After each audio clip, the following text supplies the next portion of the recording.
The longsword. The longsword is perhaps the most iconic weapon of the European Middle Ages, a symbol of chivalry and martial elite. Measuring roughly 40 to 48 inches in total length, it was designed primarily for two-handed use, providing immense leverage and power. Contrary to modern pop culture, the longsword was not a heavy, clumsy iron bar. It was a highly balanced, agile weapon, weighing only around 3 to 4 pounds. It was incredibly versatile. Warriors could use the sharp edges for devastating slashing attacks against lightly armored foes, or utilize the fine, tapered point to thrust into the vulnerable gaps of a knight's plate armor. In close quarters combat, knights would often employ half-swording, gripping the middle of the blade with a gauntleted hand to guide the point with the precision and force of a short spear, or even flip the weapon backward to use the crossguard and pommel as a makeshift blunt hammer. The warhammer. As metallurgy advanced and full suits of steel plate armor became more common on the battlefield, traditional slashing swords began to lose their effectiveness. To counter this walking tank problem, weaponsmiths developed the warhammer. Designed purely to defeat heavy armor, the warhammer featured a blunt, hammer-like face on one side and a vicious, reinforced spike on the reverse. The blunt face was used to deliver massive concussive kinetic energy. Even if it didn't pierce the steel, the sheer blunt force could dent the armor inward, restricting movement, breaking bones, or causing severe internal bleeding and concussions. When a killing blow was required, the warrior would flip the weapon and drive the spike, sometimes called a bec de corbin or crow's beak, directly through the weaker points of the plate or into the helmet, making it one of the most feared close-quarters weapons of the era. The halberd. The halberd was a brutally efficient polearm that dominated late medieval battlefields, particularly in the hands of disciplined infantry like the Swiss mercenaries. It combined three deadly weapons onto the end of a single 5 to 6 foot wooden shaft: an axe blade for devastating chopping power, a top spike for thrusting like a spear, and a backward-facing hook or thorn. This combination made the halberd the ultimate anti-cavalry and anti-armor weapon for foot soldiers. The hook was specifically designed to snag the armor, reins, or legs of an enemy knight, without dragging them violently off their horse and onto the muddy ground. Once the knight was downed, the heavy axe blade could generate enough rotational force to cleave through armor and flesh alike, or the spear point could be driven into the gaps of their visor. The crossbow. The crossbow revolutionized medieval warfare by democratizing lethality. Unlike traditional bows, which required a lifetime of dedicated physical training to master, the crossbow could be handed to a relatively untrained peasant who could then kill an aristocratic, heavily armored knight from a distance. The weapon consisted of a horizontal bow assembly mounted on a wooden stock. Because the weapon mechanically held the drawn string in place, the shooter could aim down the sights for as long as they needed without suffering muscle fatigue. Firing short, heavy projectiles called bolts or quarrels. The crossbow packed enough kinetic energy to punch right through chainmail and early plate armor. It was considered so unfairly deadly and disruptive to the social order of war that the Catholic Church temporarily attempted to ban its use against fellow Christians at the Second Lateran Council in 1139. The longbow. While the crossbow was the weapon of the masses, the English longbow was a weapon of elite, specialized infantry. Crafted primarily from a single piece of flexible yew wood, these bows were massive, often measuring over 6 feet tall. The draw weight was staggering, estimated to be between 100 and 150 pounds, requiring immense, specialized upper body strength that actually deformed the skeletal structures of professional archers over time. And the longbow's primary advantage was its terrifying rate of fire. A skilled archer could loose up to 10 to 12 arrows a minute. When deployed in massed formations, Thousands of archers could unleash a continuous, plunging rain of steel that devastated enemy ranks. This weapon famously turned the tide of history at the Battle of Agincourt in 1415, where outmanned English forces decimated the cream of the French nobility. The mace. The mace is one of the oldest weapons in human history, evolving from a simple wooden club into a highly sophisticated tool of armored warfare. By the High Middle Ages, the most common variant was the flanged mace, which featured a solid metal head cast with sharp, projecting fins or flanges. It was the perfect counter to chainmail armor, while a sword slice would just bounce off the interlocking iron rings of chainmail. The heavy impact of a flanged mace would transfer all of its crushing kinetic energy straight through the flexible mail, shattering the ribs, collarbones, and skulls underneath. Because it was relatively short and required no edge alignment, meaning it didn't matter which side of the weapon hit the target. It was highly favored by knights fighting in the chaotic, tightly packed crush of a medieval melee. The flail. The flail is perhaps the most visually intimidating weapon of the era. Originating from an agricultural tool used by peasants to thresh wheat, the martial version consisted of a wooden handle attached to a heavy, often spiked iron ball by a length of metal chain. The flail's design offered a very specific tactical advantage. It could bypass a shield. When swung at an opponent, the chain would wrap over the top or side of an enemy's raised shield, allowing the spiked ball to smash into the defender's face or arm behind their cover. Furthermore, the flexible chain made the weapon's trajectory highly unpredictable and incredibly difficult to parry with a sword. However, it was a high-risk, high-reward weapon.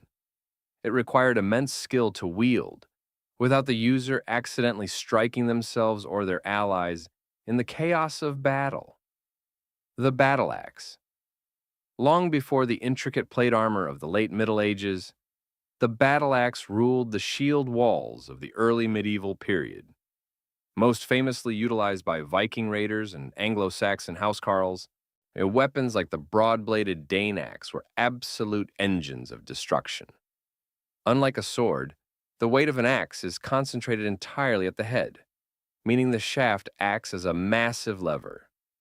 When swung with two hands, it generates terrifying momentum.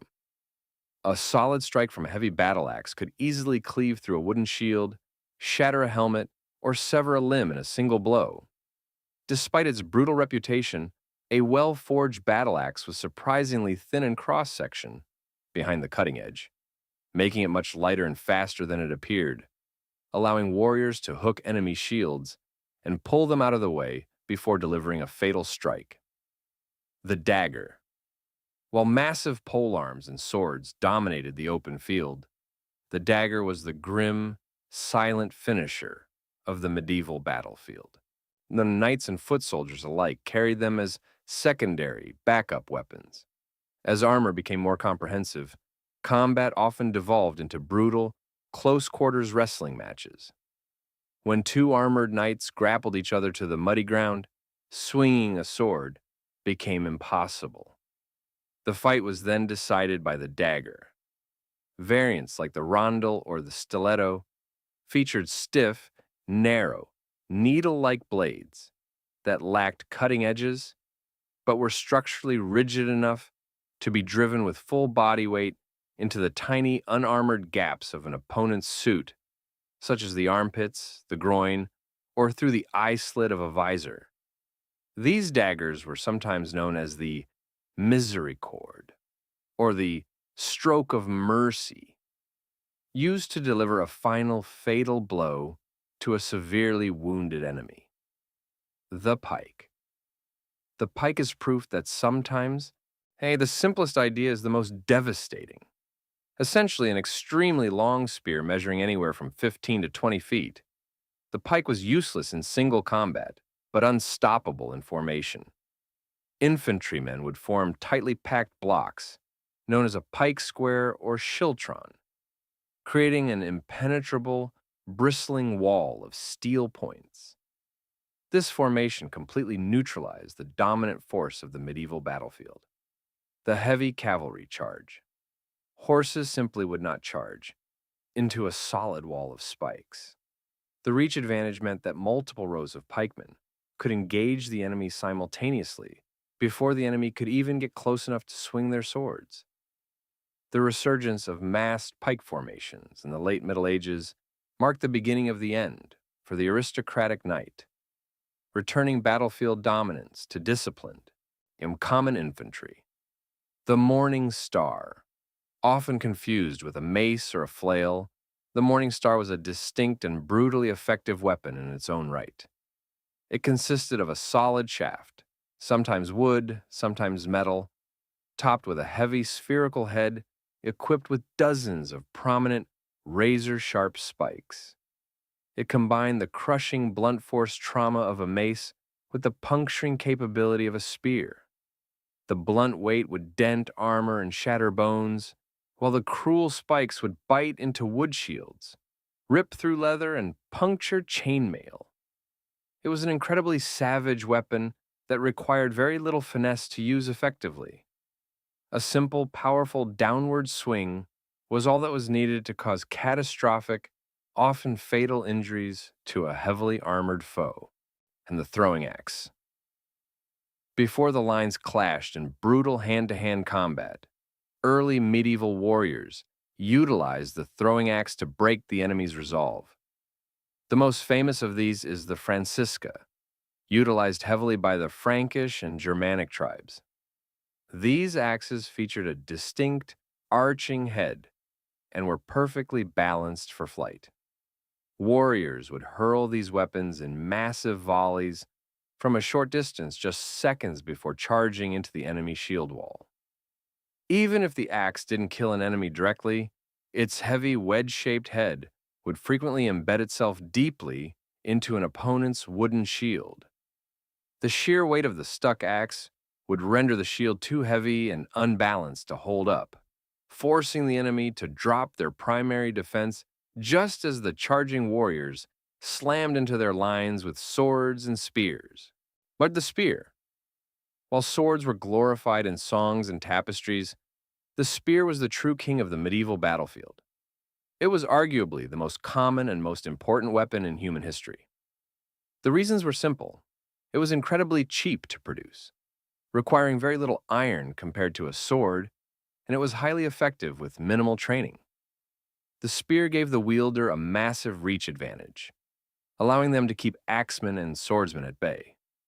Used in dense formations, a wall of spears provided excellent defense against cavalry and enemy infantry alike.